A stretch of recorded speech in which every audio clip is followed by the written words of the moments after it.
Hello, my name is Darcy Weir. Today I'm going to be talking about prioritizing family engagement within the juvenile justice system. So today I'm going to give you a brief overview of juvenile justice system and their families, and then I'm going to talk about specific strengths and challenges that these families face. We'll talk a little bit about some of the specific problems that impact these families, and I'll introduce some possible solutions or possible interventions that we could utilize. Then I'm going to key in on a specific intervention that I think could be the most helpful. Once we talk about that, I will wrap it up by talking about some implications for social workers. So let's get started here. So youth and families involved in the juvenile justice system are a pretty unique population. Juveniles have a lot of static risk factors, and their families do as well. So a lot of these people have experienced a lot of trauma, chronic poverty, have criminal history within the family, whether it's the parents, siblings, the neighborhood they live in might experience a lot of gang violence. These kind of risk factors do require early intervention, and unfortunately, a lot of these kids and families don't receive appropriate early intervention. Juvenile justice system involvement exacerbates existing mental health conditions in youth. This can be particularly heavy when a child is incarcerated. Facilities where the juveniles are confined are often unsafe. Maltreatment and assaults may occur. Families oftentimes feel pressure and even confusion regarding what is required of them and their child when they are involved in the juvenile justice system. And unfortunately, a lot of families are very distrustful of the legal system and authority in general.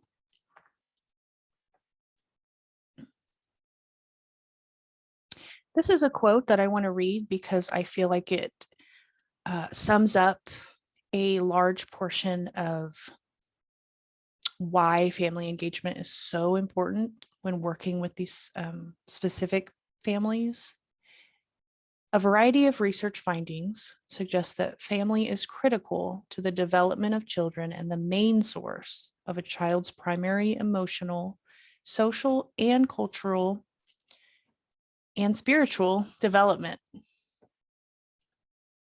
Let's take a look at Maslow's hierarchy of needs.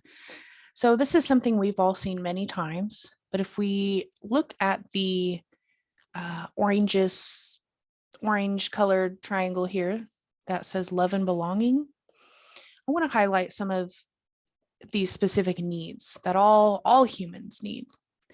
So a lot of the things that happen in our family, that sense of connection that we build with our family members when we're young, has a huge impact on our decision making and the behaviors that we engage in when we're older. So I want to talk about three things. Mirroring is what happens when we're young and we receive validation for our emotions and even our behaviors. Idealization is going to be the idea of having a role model, someone to look up to. Twinship is the ability to be around people that are like you with shared value system and a shared culture.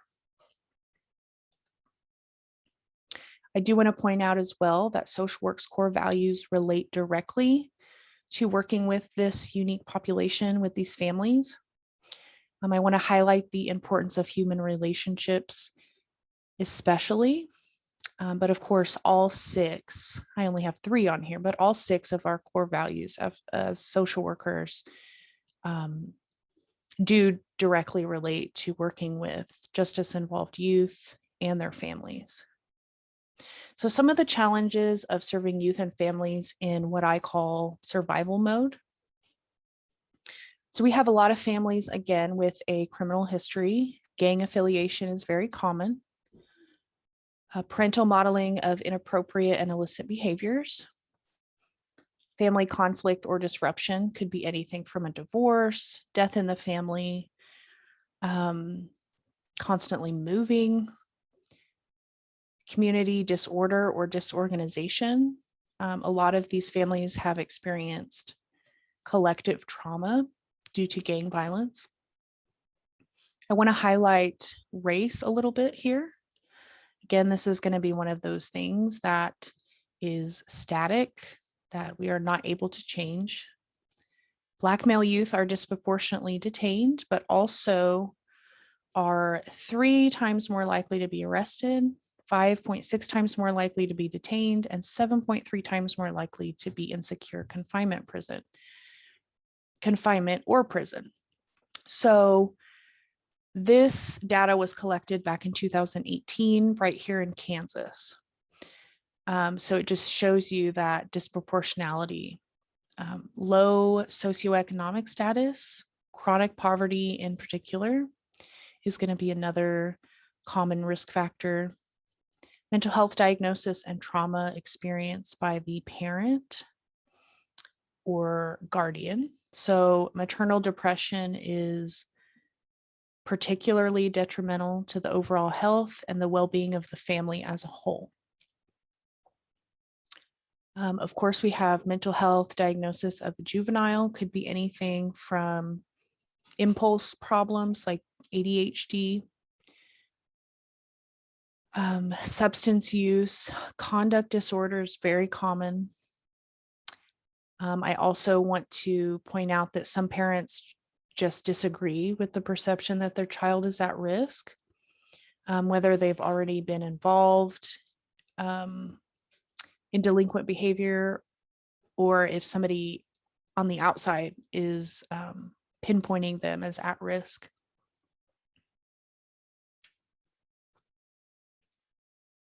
So here are some of the strengths, and some of these listed are strengths that can be found in just about any family, and some are scarce protective factors, things that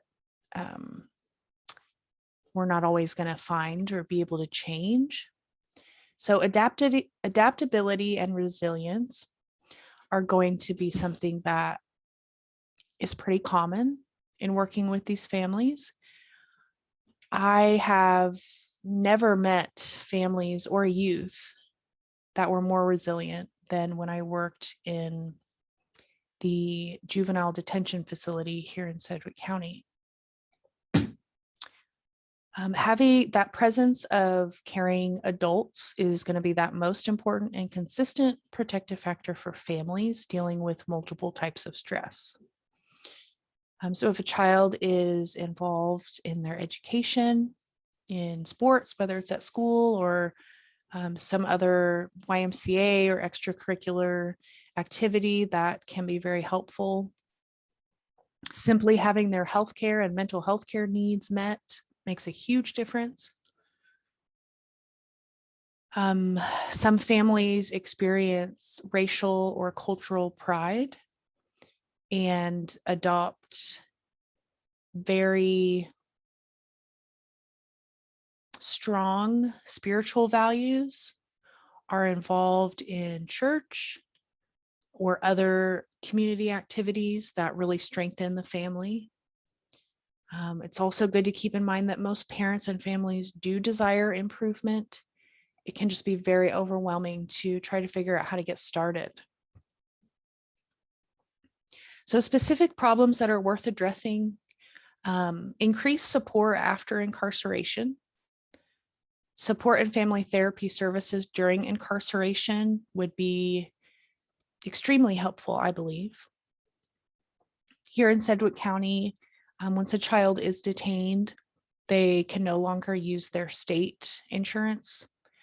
So unless a child has private insurance, they are not going to receive the appropriate mental health services that they need or the services they would receive in the community until they are released.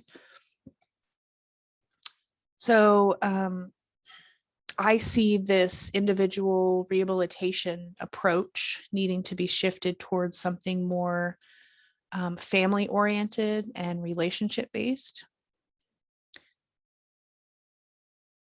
Better communication between the juvenile justice system and the family could also make a huge difference.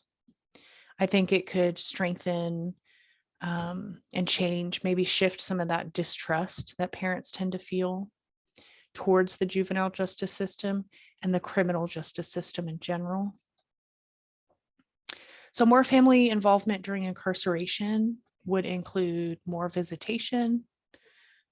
Research has found over and over that youth in facilities have more positive relationships during justice involvement. They are going to be less likely to become depressed over time. They're going to exhibit greater overall emotional well-being, which means they're going to exhibit greater overall behavior, more positive behavior, and more willingness to change.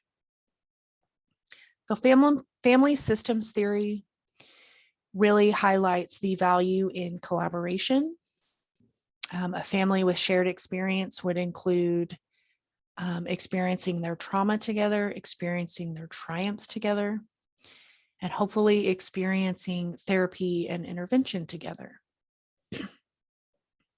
Kinship networks should not be an afterthought because, again, it is the #1 protective factor and the most effective way to heal from trauma. So I also want to mention attachment and social learning theories. These really highlight the importance of supportive familial relationships and, of course, positive discipline techniques when we talk about our social learning theory. So I want to talk about a few different clinical interventions and approaches when it comes to this particular population.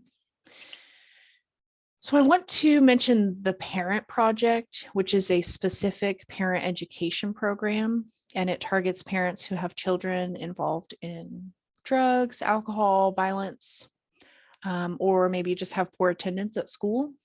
Maybe they're skipping school a lot. This is a 10 to 16 week program that is just for the parents. It's not something where the youth are involved. The program is utilized locally here in Sedgwick County. At the Juvenile Field Services building, there is what's called an evening reporting center in there, and this class is provided there. Sometimes it's court ordered. Sometimes it can be self-referred. Challenges parents to change the way they interact with their children. So really, it's a parenting skills class. One of the most positive things about it, I believe, is that it allows parents to, even though it's an educational program, it can be supportive because they are able to discuss with each other what's working for you, what have you tried, and just being in that unique situation where maybe other parents they talk to don't understand. But because all of these parents have kids involved in the justice system, it can be helpful. It can be supportive. So no matter what intervention we choose, we of course want it to be trauma informed. There's going to be a lot of trauma history with these families. Some of the programs that have been recommended over the years by the juvenile justice system would be positive family support, functional family therapy, and multi-systemic therapy. Of course, no matter what kind of intervention we do, we want it to reflect cultural competency. The last one is going to be structural family therapy, which will, of course, be trauma informed and resiliency based. So structural family therapy, that last one on our last slide, is the one that I chose as possibly the most helpful type of intervention for these families. Structural family therapy is based on 6 different tenets. Families and organizations with structural families are organizations with structural patterns. Symptoms within families signifies a family under stress. Assessment and treatment involves understanding the organizational patterns within the family. So that's going to include boundaries, alignment, and power structure. Family interaction patterns demonstrate self-reliable are more reliable than self-reports. So a great example of this would be allowing a family to sit where they would like when they enter your office, instead of directing them where to sit, because where they sit could say a lot about the structure of the family. Change occurs through active involvement, family members in alternative behaviors. The family session is used to enact new behaviors and family change. So promoting resiliency through structural family therapy, we're going to address the risk factors. We're going to encourage supportive, protective factors. We are going to develop positive family coping strategies. That could include separating when everybody's upset. It could mean going on walks together, doing things to bond as a family, lessening or omitting negative family coping strategies. So that could be substance use, agreeing not to yell during arguments is a good example of a compromise, a good step towards something more positive. I also want to point out that structural family therapy is very flexible and adaptable. So regardless of what kind of culture you're working with, we can accommodate both ethnic culture and the family culture of different groups of people. Spirituality can be a potential resource. Not that the therapist should initiate spiritual discussion necessarily, but if it becomes apparent, I think it's very important to utilize cultural values as well as spiritual values and spiritual involvement that the family sees as important can definitely be a huge part of the therapeutic process. So what treatment looks like, we have a little more time will be taken. It's a little more intensive, this type of therapy. Observation will be the most effective tool for assessing the family. We want to identify and challenge the symptoms that are happening within the family. A huge part of this is going to be reframing the family's view of the problem. In families involved with the juvenile justice system, identifying a problem child, separating that child from the family symbolically is very common. Challenging the family structure just as a whole. So we have over-affiliation, under-affiliation, dichotomous thinking is extremely common. We, of course, want to encourage appropriate boundaries within the family and avoid doing for the family what they can do for themselves. So again, the therapist's role is not a teaching role. Challenge the family reality is also going to be another important step. This tends to make a huge difference for the family if we are able to act as mediators, not taking sides, empowering the family by building an individual and building on individual and family strengths.